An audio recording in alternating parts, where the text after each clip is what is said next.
오늘은 요한계시록 12장 7절로 12절에 있는 말씀을 같이 나누게 되겠는데요.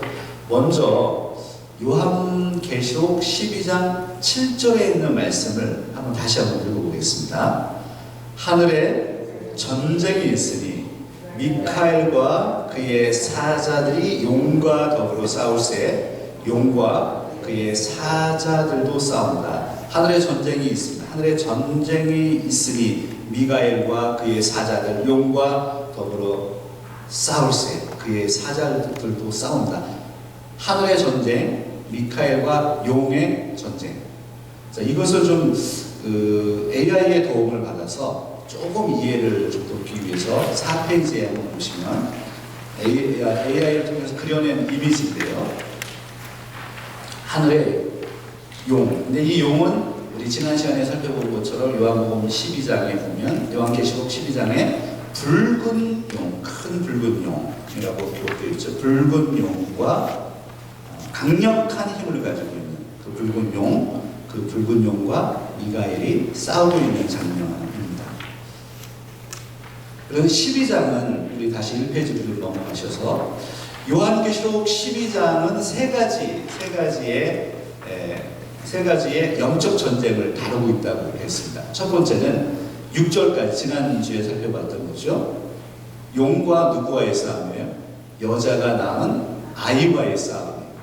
그 전쟁이 있습니다. 여자가 낳은 아이는 그리스도라고 표현했고, 예수 그리스도와 용의 전쟁을 설명했고, 용이 예수 그리스도를 죽이려고 끊임없이 노력했으나 사실 예수 그리스도를 발꿈치를 물어서 십자가에 처형한 것으로 끝났죠. 그러나 예수 그리스도가 십자가에서 부활하고 승천하심으로 말미암아 용의 머리, 뱀의 머리를 상하게 했다라고 하는 창세기 3장 15절의 말씀을 이루는 장면을 우리가 지난주에도 살펴봤습니다. 그리고 오늘 7절부터 12절에 있는 이 말씀에 보면 하늘의 전쟁이 있어요.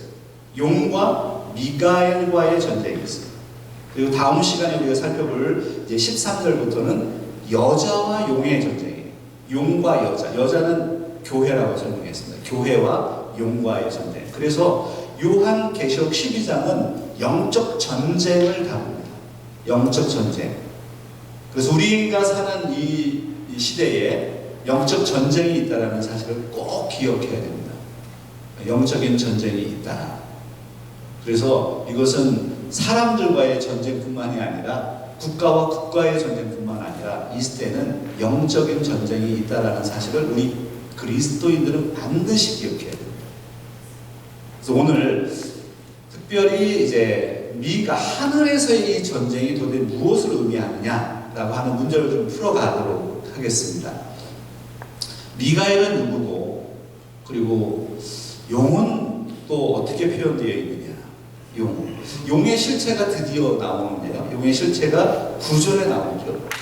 9절에 이렇게 기록합니다. 제가 잠시 후에 다시 설명하겠습니다만 9절에 있는 말씀을 다시 한번 읽어보도록 하죠. 큰 용이 내쫓기니 옛 뱀, 곧 마귀라고도 하고 사탄이라고도 하며 온 천하를 꿰는 자라.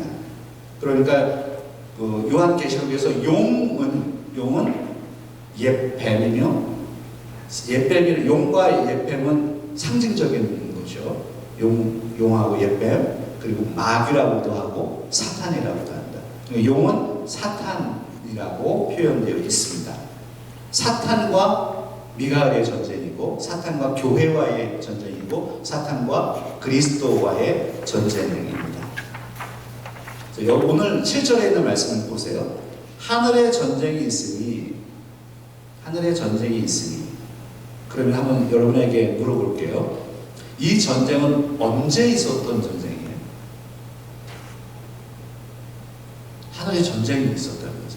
하늘의 전쟁이 있을 것이다. 하늘의 전쟁이 이루어지고 있다. 하늘의 전쟁이 있었다. 미래예요, 현재예요, 과거예요? 아니면 오늘 뭐 또 이렇게 분위기를 좀 처진 것 같은데 또 우리 질문을 또 해야 되겠네.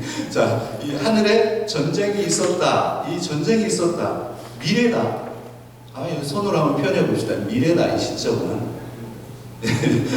하늘에, 우리는 틀린 대답을 하는 거 좋아하죠. 미래에 전쟁이 있을 것이다. 아니면 현재 전쟁이 이루어지고 있다. 현재형이다. 아니면 과거에 전쟁이 있었다. 과거다. 이것도 아니고 저것도 아는 사람은 뭐 기분이 안 좋으신 거죠. 그렇게 이해하고. 여기 보면 영어 표현을 한번 보세요. 영어 표현에 there will be, there is, there was. 그래 there was는 과거형이네요. There was 있었다는 거예요. There was war in the heaven. There will be war in heaven이라고 표현하지 않네요. 그런데 이 부분이 과거가 그러면 언제 과거냐? 과거에 이 전쟁이 있었다는 걸 여러분 반드시 기억하세요. 하늘에 전쟁이 있었다. 미래에 있을 것이 아니고 과거에 있었다. 근데 이 과거는 언제 있었느냐? 언제 과거를 얘기하느냐? 어제도 과거고 1000년 전에도 과거고 2000년 전에도 과거고요. 창조의 시점도 과거네요. 하늘에 전쟁이 있었대요. 이거를 풀어내면 요한계시록이 보이기 시작하죠. 오늘 이 본문을 풀어내는 게 상당히 중요합니다. 그래서 5절과 연관되어 있는데요. 우리가 사탄을 이야기할 때 여러분 생각해 보세요. 이후에 제가 좀 이따 설명을 드립니다만 사탄이 언제 등장하죠? 성경에? 한번 생각해 보세요. 사탄이 언제 등장해요? 제일 처음으로 등장하는 곳이 어디입니까? 창세기에 나오네요. 창세기 3장에 나오네요. 그러면 상당히 일찍 사탄이라고 하는 존재가 등장하잖아요. 뱀이 사탄을 유혹하잖아요. 아니, 맞나요? 잘못 얘기했죠? 여러분 잠 깨라고? 뭐가 유혹을 해요? 뱀이 사탄을 사탄이 그것도 뭐가 뭔지도 모르는 분들은 잠을 아직도 들게. 사탄이 뱀을 유혹을 합니다. 그러니까 창세기 3장에 사탄이 이미 존재하고 있죠. 창세기 1장에는 창조의 이야기고 2장은 아담이 에덴에서 활동하는 그 부분을 설명하고 있고 그때 이미 사탄이 존재하고 있음을 우리는 알고 있습니다. 그러면 사탄이 그때 있는데 하늘의 전쟁은 그럼 언제 있었느냐 하는 거예요. 하늘의 전쟁. 미가엘과 용의 전쟁은 언제 있었느냐. 그때를 얘기하는 거냐. 한번 제가 또 질문해 보겠습니다. 그래서 창세기 3장 때의 시점일 것이다. 아니면 두 번째, 예수 그리스도의 십자가 사건 때의 그 시점일 것이다. 이 두 가지로 한번 쉽게 한번. 하늘의 전쟁이 있다. 미카엘과 용의 전쟁은 그러면 언제일 것 같아요? 오늘 여러분들 상태가 안 좋으셔서 그냥 넘어가도록 하겠습니다. 창세기 때에 얘기하는 거냐, 예수 그리스도 십자가 사건 때 얘기하는 것이냐 라고 하는 문제를 풀어가는 게 중요하다. 자, 5절을 보십시오. 12장, 우리가 요한계시록 12장에 있는 말씀과 연결되어 있죠. 5절, 우리가 지난주에 살펴봤던 것입니다. 5절 같이 읽어보겠습니다. 여자가 아들을 낳으니 이는 장차 철장으로 만국을 다스릴 남자라. 그 아이를 하나님 앞과 그 보좌 앞으로 올려가더라.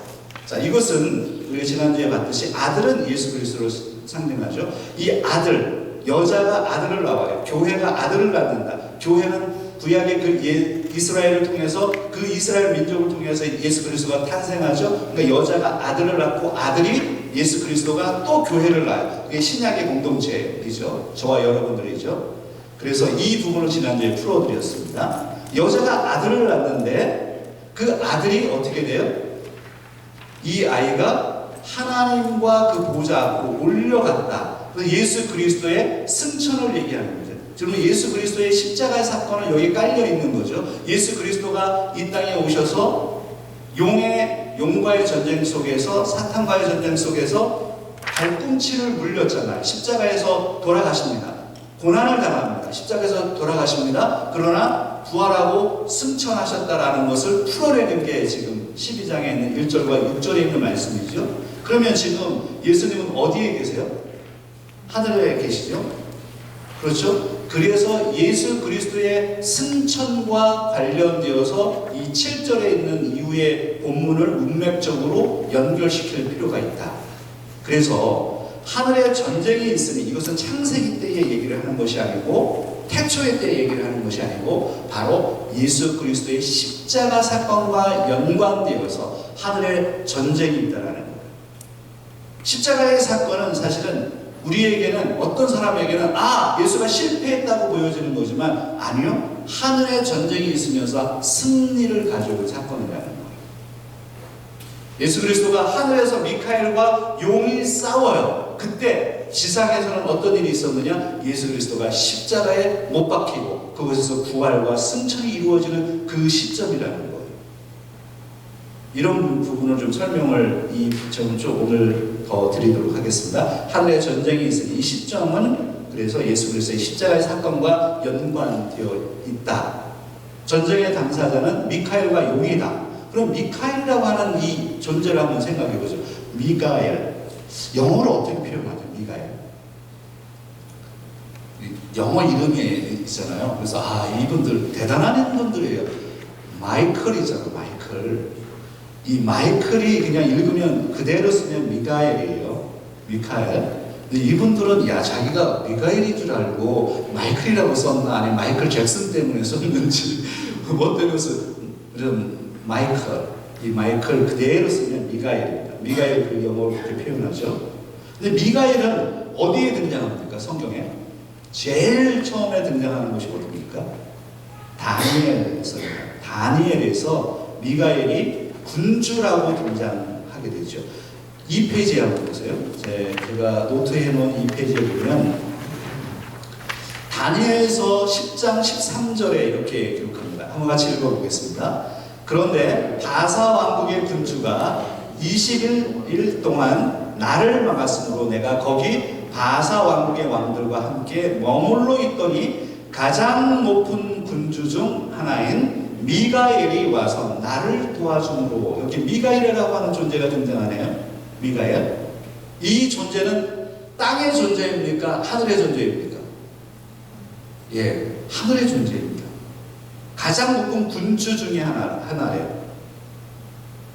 여기 보면 땅의 바사 왕국, 그러니까 바사는 페르시아죠. 페르시아와 그 밑에 또 한번 읽어볼게요. 어디 읽어보느냐 하면 다니엘서 10장 20절과 21절이 있어요. 거기 같이 읽어보도록 하죠. 그가 이르되 내가 어찌하여 내게 왔는지 내가 아느냐? 이제 내가 돌아가서 바사 군주와 싸우려니와 내가 나간 후에는 헬라의 군주가 이를 것이라. 오직 내가 먼저 진리의 글에 기록된 것으로 내게 보이리라. 나를 도와서 그들을 대항할 자는 너희의 군주 누구요? 미가엘 뿐이라.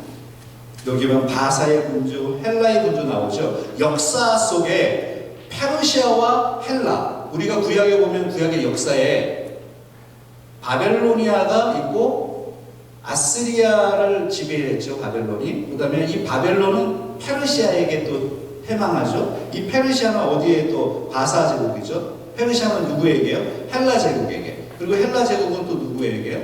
로마 제국에게 지배를 받아요. 역사잖아요. 그 역사 속에서 그 제국들이 무너져요. 실제적으로 이스라엘의 역사 속에서 그들이 무너지고 있는데, 우리 장모님은 안 가셔서 내가 막 까먹었어 지금. 무슨 일이 있으신지. 자, 제국들이 이렇게 역사적으로 제국들이 무너지고 있는데 그 전쟁을 누가 하고 있다고요? 사실은 사람들과 사람과 나라가 싸우는 것 같지만 누가 싸우고 있다고요? 하늘에 미카엘이 싸우고 있다는 거예요. 지상의 전쟁으로 사람들이 이렇게 생각을 하는 거예요. 나라와 나라가 전쟁을 일어나는데 그것이 우리는 1차적으로 그게 나라와 나라의 전쟁이라고 생각하지만 더 영적으로 봤을 때는 하늘의 전쟁이다. 하나님의 뜻에 의해서 하나님이 그 제국들을 무너뜨리는데 누구를 사용해요? 미가엘을 사용하고 있다. 그리고 그 전쟁의 승리를 이끌어올 때 미카엘이 그 역할을 했다는 것이 다니엘서에서 얘기합니다. 그러니 지금 지상의 전쟁과 하늘의 전쟁이 연결되어 있다는 사고를 갖는 게 중요합니다.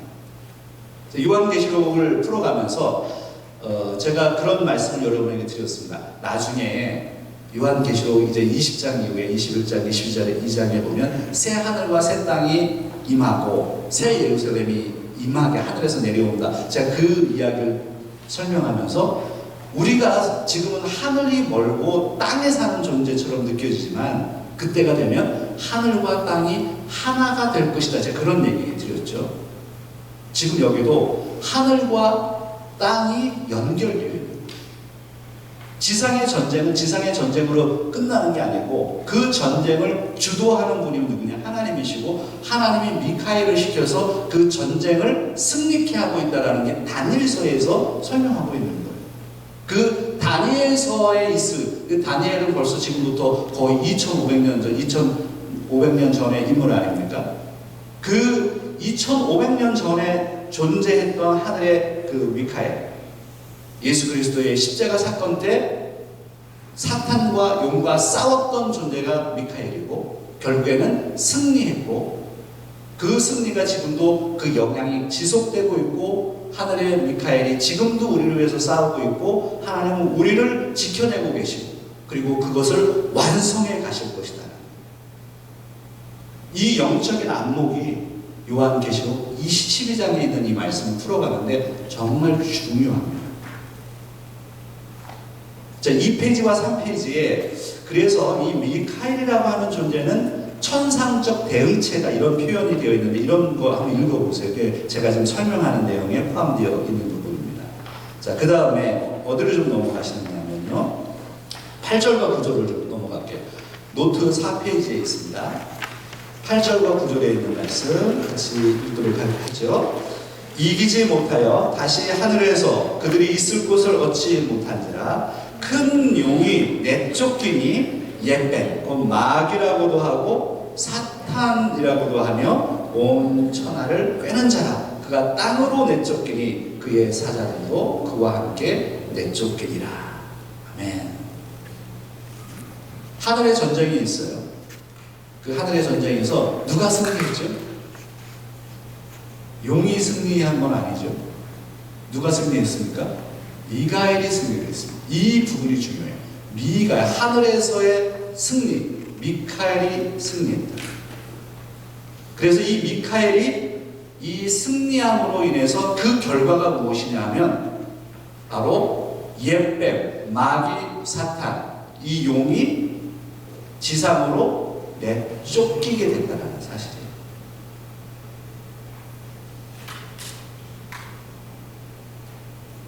이 부분은 그 5페이지에 보면 제가 그 빨간색으로 좀 쳐놨는데 중요해서 빨간색으로 좀 정리를 해드릴 겁니다. 1번에 2번에 보면 하늘 전쟁에서 미가엘의 승리는 지상에서 예수님의 십자가의 승리에 의해 초래된다. 그래서 이 연결되어 있다. 하늘의 전쟁은 땅의 전쟁과 연결되어 있고 사실은 미가엘의 승리는 미가엘 때문에 승리한 게 아니고 예수 그리스도가 승리하셨기 때문에 미카엘이 승리한 것이다. 사탄이 패배한 것은 천사들 때문에 패배한 것이 아닙니다. 누구 때문에요? 예수 그리스도 때문에 패배한 것. 예수 그리스도께서 이 땅에 오셔서 십자가에서 승리하셨기 때문에 용이 패배되는 거지 미카엘이 힘이 세서가 그 의미가 아닌 거예요. 예수 그리스도의 십자가의 사건을 통해서 바로 하늘의 승리, 땅의 승리, 하늘의 승리가 연결되어 있는 것이죠. 사탄의 패배. 8절과 9절은 하늘에서의 전쟁이 있습니다. 미카엘과 용이 전쟁을 했는데 그 전쟁의 결과는 무엇이냐면 용이 사탄이 패배했다는 거예요. 패배. 자, 그러면 제가 패배라고 하는 단어를 썼습니다. 그러면 창세기로 다시 넘어갈까요? 창세기에 보면 창세기에 나오는 그 사탄, 창세기에만 나오는 게 아니고 욥기에도 나오고 열왕기 상에도 나오고 뭐 여러 군데 구약의 성경에 사탄의 존재가 등장합니다. 그러면 사탄이 구약에 나와 있는 그 부분과 요한계시록에서 지금 12장에서 얘기하는 이 용의 패배와는 어떤 관계가 있느냐, 이 부분 좀 풀어드릴게요.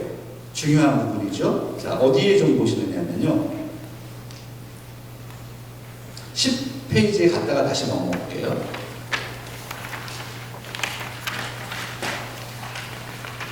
10페이지에 보시면 마귀와 사탄이 참소행위를 했다. 참소행위. 그래서 성경에 보면 사탄이 하나님의 어전회의에 참석하는 장면이 등장하잖아요. 저는 이게 되게 궁금했어요. 성경에 읽을 때. 여러분은 그러지 않으셨어요? 성경에 읽는데, 특별히 욥기를 읽는데, 아니 욥기 1장과 2장에 보면 그러잖아요. 하늘에 하나님 앞에 사탄이 나타나서 욥을 공격하네, 참소하고. 하나님이 그것을 허락하잖아요. 그것을 이해하는데 제가 굉장히 시간이 걸렸던 것 같아요.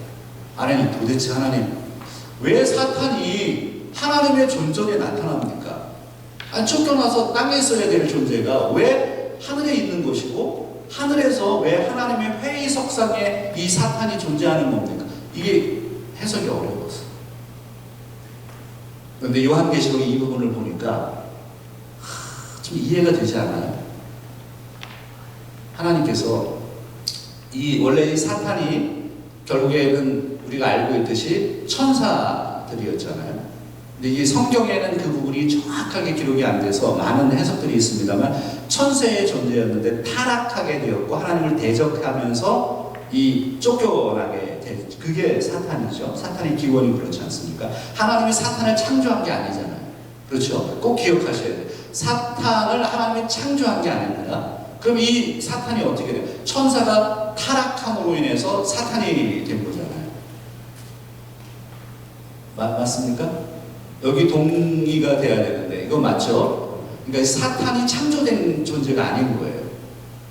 이 사탄이 하나님을 대적하고 원래 하나님의 천사이기 때문에 하나님의 석상에 있었던 존재가, 하나님께서 타락했음에도 불구하고 일부 그 기간을 두고 허락하십니다. 하나님의 밥상에, 하나님의 식탁에 오도록. 기가 막힌, 여기에 하나님의 놀라운 계획과 구원 계획이 숨어 있는 거죠. 그리고 법적인 자리에, 거기는 어전회의라고, 그래서 노트에 한번 가보세요. 10페이지에 보면은 천상의 어전회의라는 단어를 했습니다. Heavenly Law Court라고 하는 단어를 썼습니다. 여기에 참여하도록 일부 허락을 하는 거예요. 일정 기간 동안 허락을 하는 거예요. 그 천상의 어전회의에 참석하는 것이 여러 군데 나옵니다. 그 중에서 시편과 스가랴에 있는 말씀을 잠시 읽어보도록 하죠. 같이요. 시편 82편 1절에 있는 말씀입니다. 하나님은 신들의 모임 가운데 서시며 하나님은 그들 가운데서 무엇하신대요? 재판하신다. 그리고 스가랴 3장 1절에 있는 말씀 같이 읽어보겠습니다. 대제사장 여호수아는 여호와의 천사 앞에 섰고 사탄은 그의 오른쪽에 서서 그를 대적하는 것을 여호와께서 내게 보이십니다. 구약의 그때까지 스가랴가 거의 끝이잖아요. 스가랴 말라기잖아요. 그때까지도 사탄의 존재를 생각해봐요. 사탄은 하나님의 어전회의에 참여해요. 근데 하나님께서 그때까지 가만히 냅두시는 거예요. 그리고 나서 사탄은 이미 출퇴하죠. 퇴출당하죠. 퇴출당합니다. 그 시점은 어디냐면, 사탄이 퇴출당하는 시점은 창세기 3장 이전일 거 아니에요. 창세기 3장에 이 땅에 와서 아담과 하와를 공격했잖아요. 유혹하고. 그랬으니까 사탄이 천사가 아니고 사탄으로 하나님 대적하는 존재로 퇴출당한 것은 창세기 3장 이전의 사건일 거 아니에요. 그렇죠? 이미 퇴출된 거는 오래전 얘기입니다. 그러나 천사 이 천사로서 사탄으로 변한 그 사탄은 하나님의 어전회의에 끊임없이 참여할 수 있도록 하나님이 허용하셨죠. 언제까지? 예수 그리스도의 십자가 사건이 생길 때까지. 이 부분이 기가 막힌 하나님의 계획 속에 있다고 생각합니다. 그리고는 그러면 사탄은 언제 패배하느냐? 바로 예수 그리스도의 십자가 사건에 의해서 패배합니다. 그때까지 사탄이 완전히 법적으로 KO가 됐다라는 것을 법적으로 완전하게 그렇게 알려주기 위해서, 사탄의 패배가 완전히 박탈됐다라고 하는 것을 보여주기 위해서 법적인 싸움에서의 패배를 요한계시록 12장 오늘 본문에서 보여주는 것이다. 자, 오늘 이 부분 잘 좀 이해해 보면 좋겠습니다. 사탄이 강력한 존재입니다. 하나님의 백성을 공격하고 교회를 공격하고 하나님을 대적합니다. 하나님께서 구약에 보면 끊임없이 이 사탄을 허용하죠. 그러나 신약에 오면 사탄을 허용하지 않습니다. 이미 패배했기 때문에. 누구를 통해서? 예수 그리스도를 통해서. 그러나 여전히 사탄은 어디로 내쫓겨요? 하늘에서 이제 어디로 내쫓겨요? 땅으로 내쫓겨서 이 땅에서 행사를 하는 거예요. 그런데 그 행사를 잠시 동안 한다는 거예요. 그래서 예수 그리스도가 다시 오면, 예수 그리스도가 재림할 때까지만 허용되어 있는 겁니다. 예수 그리스도가 재림하면 이 사탄은 어디로 또 떨어져요? 땅에 있지 못해. 그때는 어디로 가요? 이 사탄은 불못으로 떨어져서 영원히 거기서 살게 됩니다. 하늘에서 있던 존재가 땅으로 쫓겨나고 땅에 있던 존재가 어디로 가요? 불못으로 가게 되는 존재가 바로 사탄과 그를 추종하는 존재들이다. 그러나 지금 우리가 기억해야 될 것은 무엇이냐면, 이 땅으로 쫓겨난 그 옛뱀, 마귀, 사탄이 교회를 끊임없이 공격하고 우리 교회를, 저와 여러분을 공격한다. 영적인 전쟁이 있을 것이다 라고 하는 그 긴장을 우리가 가지고 있어야 됩니다. 이 부분 10페이지에 있는 이 부분은 잘 나중에 또 한번 여러분이 고민을 해보시면 좋겠습니다. 어디로 좀 넘어가느냐면, 이제 앞에 제가 한 5분 정도만 더 할애를 좀 해보도록 하겠습니다. 7페이지로 좀 넘어가실까요? 자, 7페이지에 가면 그 옛뱀, 이 용을 옛뱀이라고 하고 마귀라고도 하고 사탄이라고 했다, 이렇게 같은 말을 하잖아요. 그래서 왜 옛뱀이라고 하느냐? 이 옛뱀은 바로 창세기 3장에 있는 하와와 아담을 유혹했던 바로 그 뱀을 얘기하는 거죠. 그래서 생각나게 하는 거예요. 사탄의 존재는 이미 오래전에 있었다는 거예요. 계속해서 하나님의 백성들을 공격하고 있었다는 거죠. 그러나 그때는 사탄이 완전히 패배했다고 사람들이 인식하지 못했다는 거예요. 그러나 그 패배는 예수 그리스도의 십자가 사건으로 패배가 이루어졌다는 것을 설명하게 됩니다. 그럼 마귀와 사탄은 무엇이냐? 8페이지를 봐보세요. 여기에 신약에 보면은 사탄이라고 되어 있고 마귀라고도 되어 있는데, 마귀는요, 마귀와 사탄이 같은 용어입니다. 마귀는 헬라어로 번역한 거고요. 사탄, 이 사탄이 바로 히브리어입니다. 구약에서는 사탄이라, 마귀라고 단어는 없죠. 구약에 사탄이라고 표현되어 있고 신약에는 마귀라고 되어 있으니까 마귀와 사탄이 병치되는 그런 단어임을 기억하면 되겠습니다. 10절과 12절 읽고 좀 정리해 보도록 하겠습니다. 같이요. 내가 또 들으니 하늘에 큰 음성이 있어 이르되, 이제 우리 하나님의 구원과 능력과 나라와 또 그의 그리스도의 권세가 나타났으니 우리 형제들을 참소하던 자, 곧 우리 하나님 앞에서 밤낮 참소하던 자가 쫓겨났고, 또 우리 형제들이 어린 양의 피와 자기들이 증언하는 말씀으로서 그를 이겼으니 그들은 죽기까지 자기들의 생명을 아끼지 아니하였도다. 그러므로 하늘과 그 가운데 거하는 자들은 즐거워하라. 그러나 땅과 바다는 화 있을진저 이는 마귀가 자기의 때가 얼마 남지 않은 줄을 알므로 크게 분내어 너희에게 내려갔습니다 하더라. 여기 보면 한 음성이 나옵니다. 이 음성은 하나님의 음성이 아닌 걸 알 수 있죠. 우리 하나님의 구원과 이렇게 찬양하기 때문에. 그래서 이 하늘의 큰 음성은 바로 24장로, 요한계시록에 나오는 24장로, 교회를 얘기하죠. 그 중에 한 명일 것이다 이렇게 해석을 하고요. 우리 하나님의 구원과 능력과 나라와 또 그의 그리스도의 권세가 나타났으니 찬양합니다. 그러면서 사탄이 패배했다라는 것을 노래하고 성도가 승리했다라는 것을 찬양합니다. 그래서 결국에 하늘의 전쟁은 바로 미가엘의 승리이고 하나님의 승리이고 그리스도의 승리며 그 승리는 이 땅의 교회의 승리를 의미하는 것입니다. 저와 여러분이 어려움이 있을 겁니다. 그러나 맨 마지막에 그렇게 얘기하잖아요.